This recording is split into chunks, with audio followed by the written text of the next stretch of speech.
avait été recruté.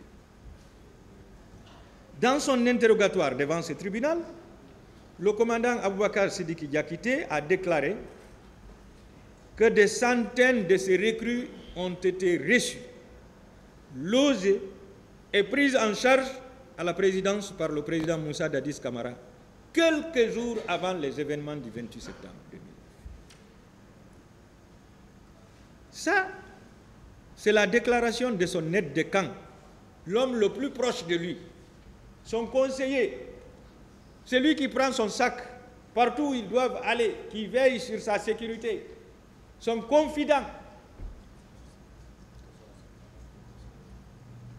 Il est le mieux placé pour connaître ça et pour le dire.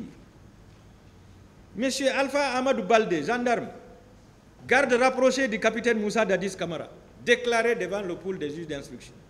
Voir son PV d'interrogatoire du 2 novembre 2010. Citation. Quand j'ai pris le service le 30 septembre 2009, j'ai trouvé en face de notre bureau un groupe de jeunes recrues venus du centre de formation de Kalia, Forêt Kalia. Parmi eux, il y avait certains qui avaient des blessures aux pieds. Ces jeunes étaient encadrés par un certain adjudant Bamba. Plus loin, il déclarait qu'il a appris que certains jeunes sportifs qui étaient dirigés par le sergent Touré du commando chinois s'étaient rendus au stade. Ce sont les mercenaires, ça. Ce sont les mercenaires. C'était des jeunes qui étaient à la recherche d'une incorporation dans l'armée. Je l'ai dit. Ça, c'était la première étape, Monsieur le Président. Le recrutement de 9000 hommes et leur formation de façon clandestine. Deuxième étape, la sortie des armes et munitions dans le magasin d'armes. Là aussi, c'est l'homme le plus proche du président qui le déclare, le commandant Aboubakar Sidiki Diakité. Il déclare avoir constaté l'embarquement à bord d'un camion militaire de plusieurs armes et munitions sur ordre du président Moussa Dadis Camara, quelques jours avant le 28 septembre 2009. Ces armes et munitions ont été dotées à la garde présidentielle parallèle et aux recrues de Kalia qui se sont rendus au stade. C'est ça, Monsieur le Président. C'est ce qui s'est passé.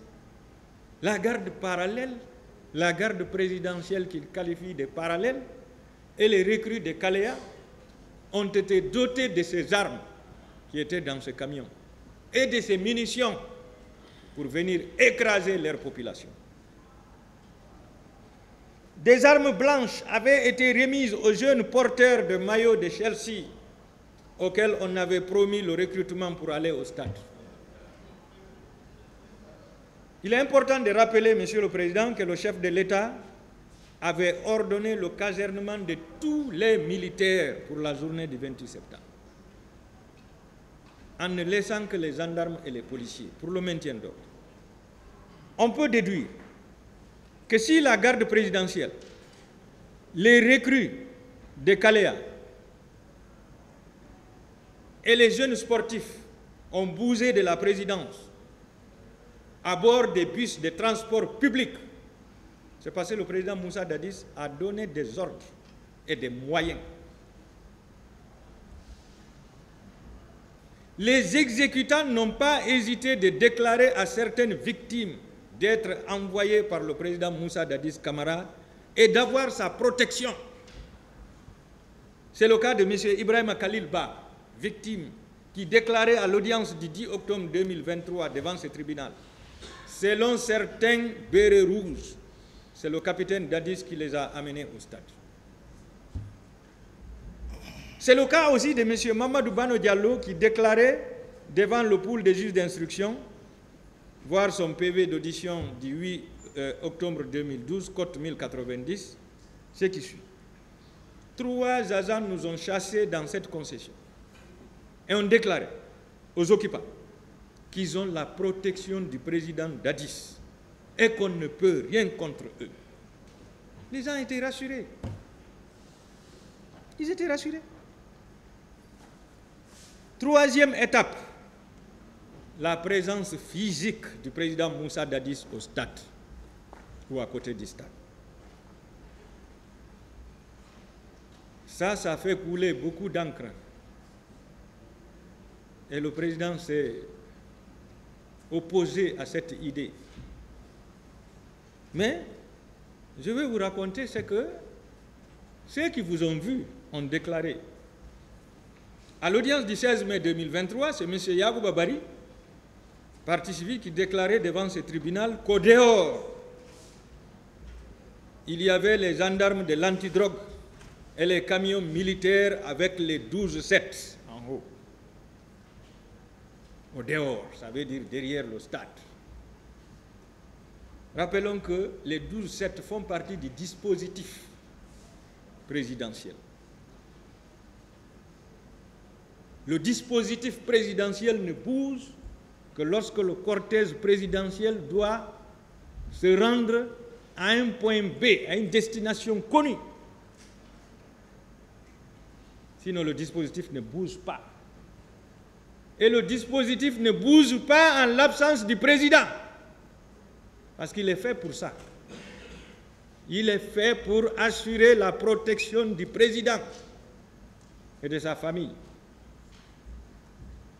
Alors si les 12-7 ont été retrouvés à la devanture du stade, à l'esplanade du stade du 28 septembre, c'est parce que le patron était avec le cortège. C'est la déduction qu'on peut faire. Lors du second passage du capitaine Marcel Guilavogui, le bébé hollandais du capitaine Moussa Dadis Camara, à la barre ici, celui-ci déclarait, citation, « Le président Moussa Dadis Camara est au début, au milieu et à la fin de ces malheureux événements du 28 septembre. » Là, c'est un accusé qui accuse un autre accusé aussi. Pourtant, c'est son oncle. Le président Moussa Dadis est l'oncle, l'autre est le neveu. Ce jour, j'ai vu un cortège qui sortait et les gens disaient « Dadis, Dadis », avec plusieurs pick-up. Le soldat Ousmane me disait qu'il était sorti avec Makambo et que Toumba est sorti après Dadis avec un civil. C'est ainsi que j'ai décidé d'aller assurer la sécurité du président de la République afin de respecter le pacte. Le pacte entre le capitaine Moussa Dadis Camara, le capitaine Marcel Guilavogui, le commandant Aboubakar Sidiki Diakité et le commandant du salon. Et tous, ils ont reçu la lame et ils ont mangé. Le pacte, c'est de soutenir le capitaine Dadis jusqu'à la mort. C'est ça le pacte.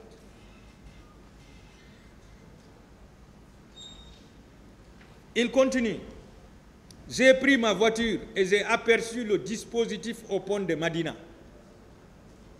Le dispositif présidentiel. Avant mon arrivée, le dispositif a bougé et j'ai évolué vers la Pharma-Guinée. Et j'ai garé ma voiture. Il y avait des gens qui portaient des bérets rouges et d'autres masqués. J'ai reconnu Makambo avec sa hache. Avant d'arriver, j'ai entendu des tirs. À la tribune, il y avait des hommes en maillot de Chelsea et d'autres avec des coris. Il ajoute que c'est la garde parallèle qui a exécuté les ordres au stade. Le chef de l'État utilise cette garde pour ses missions personnelles. Il s'agit, entre autres, Joseph Makambo, Gono Sangaré, Théodore, Bégré, Moussa Kebro Camara. C'est la liste de la garde parallèle. Il soutient que c'est le président Moussa Dadis Camara qui a donné l'ordre d'aller au stade, car un militaire ne peut pas agir sans ordre. C'est ce que je disais au départ. Il déclare enfin, si le président n'a pu arrêter personne après les événements, c'est parce que c'est lui le planificateur. C'est le capitaine Marcel qui accuse le capitaine Moussa Dadis Camara. Et c'est l'un de ses proches qui n'a pas été en formation en Russie parce qu'il ne pouvait pas laisser son oncle avec des inconnus. Je veux vous savoir, puisque vous étiez dans l'enceinte du stade, ce massacre a été commis par la garde présidentielle, confirmez-vous? Non. C'est pas la garde présidentielle? Non, je vais être clair, monsieur le procureur. Que le président Dadis nous fait quitter ici. Celui qui a organisé ce massacre, il n'a qu'à nous faire enlever ici. Moi, j'ai trop souffert dans ça maintenant. 14 ans, tu es innocent. Il va habiller les jeunes soldats, il les envoie au stade. Nous, on ne connaît pas les hommes de Kaléa. On n'est pas instructeur. Il faut vivre avec quelqu'un. Si ton élève, dès que tu le vois, tu vas le connaître. Voilà, c'est Mamadouba, c'est Sekou, c'est Ali, c'est Fodé. Mais l'homme que tu n'as jamais vu, comment tu peux l'identifier? Et le même jour, 2 jours, ils sont plus avec vous. Alors, quels sont les signes qui vous ont fait croire que c'est les personnes que vous avez trouvées au camp, bien, des soldats qui étaient au stade et qui ont commis ce massacre? Parce que leur attitude, leur manière d'habillement. Comment ils étaient habillés? Bon, il y avait des dames qui étaient bien habillées, béret rouge. Vous savez, il y avait la pagaille. Il y avait la pagaille au mois de CNDD. Moi-même, j'ai signalé ça au commandant Toumba. J'ai dit, mais il y a trop de pagaille à la présidence ici. Si tu vois seulement quelqu'un, même les gendarmes, ils portent béret rouge. Même un mécanicien qui vient là-bas, il est là de service, il a béret rouge. Vous voyez? Donc, leurs miliciens, on va parler comme ça, les soldats qu'ils ont déployés pour leur planification, ils les ont habillés de la même manière. Il y avait des hommes en celle-ci. Oui, parce que quand les gens parlent, il faut être fier de le parler. L'histoire là était, la mort c'est une seule fois. Chacun de nous va mourir. Tu peux rester en train de dormir, tu meurs. Moi j'ai perdu mon père, tous ceux qui sont là derrière moi, je suis en prison 14 ans. Ils sont tous morts. Moi aussi je suis un mortel, je vais mourir un jour. Mais que Dadis prend le courage. Il n'a qu'à prendre le courage de nous enlever devant le tribunal. Là. Un chef d'État, militaire, tu ne peux pas assumer ce que tu as planifié. Tu veux mettre ça à la disposition de qui? C'est lui le planificateur. Celui qui connaît qui il a envoyé. 150 morts, monsieur le procureur. 150 morts. Un président de la République. Il dit qu'il ne connaît pas quelque chose. D'autres questions? Alors, donc vous confirmez qu'il y avait des civils en dehors des militaires? Ça c'est clair. Il y avait des hommes qui arboraient les coris. On ne parle même pas. Vous connaissez auparavant Non, ces personnes? Non. Moi, je suis quelqu'un, monsieur le procureur, s'il vous plaît. Je suis quelqu'un qui ne marche pas. Moi, je suis un bureaucrate. Quand j'entends certains disent, ils n'ont qu'à demander le niveau de Marcel. Moi, j'ai mon doctorat de vie. Ce qui est dans ma tête, même le président a dit, c'est quand je suis devenu pour la première fois, mais oui, je ne parle pas. Je lis beaucoup. Mais je ne suis pas un promenadeur qui est là à Marseille, à divaguer dans les bars, dans les petits coins. Non! Alors,